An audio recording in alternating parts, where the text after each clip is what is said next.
Welcome! I'm Rabadou and you're watching one of the technical info materials of CFD Engineering Hungary. Have you seen a 10 meter high and 2 meter diameter industrial shower chamber? The flue gas cooler that operates in a Hungarian waste burner has such dimensions, and its job is to cool the 1000 degrees C flue gas with water sprays. The aim of the water spraying is to cool the flue gas to 220 degrees C as fast as possible, and this way there is no time for nitrogen oxides to formulate. This is very important as far as environmental protection is concerned. The cold gas is transmitted to a filtering device where the dust is extracted. After the filter, there is the ventilator that moves the gas through the whole system.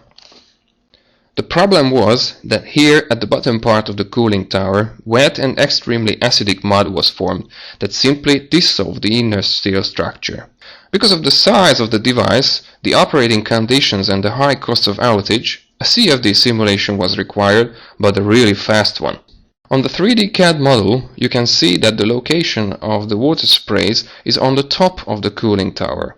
There were 6 nozzle sets installed. The cooled gas left the analyzed system through this ducting toward the filter. Since the physics in the tower is quite complicated to simulate, we were sure that the fastest way to find the problem is to check first how the flue gas is mixed with the water vapor. This means that we did not model the phase change of the water.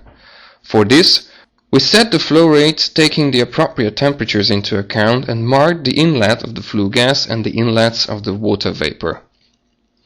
We had to be very careful when creating the finite element mesh because the cooling tower itself is a cylinder with 2 meter diameter, and we had also bores at the nozzles with a couple of millimeters in diameter only.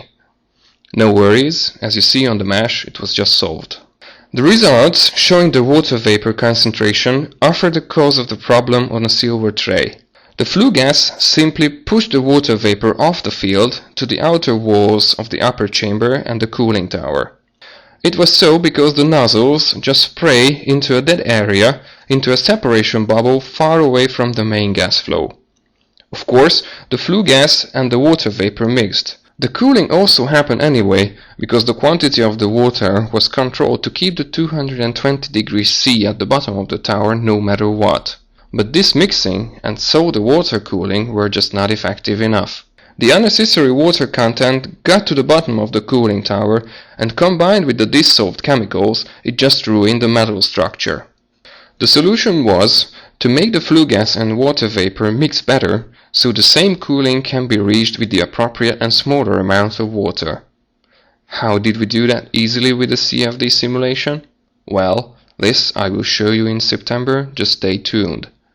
Thanks for watching, see you next time.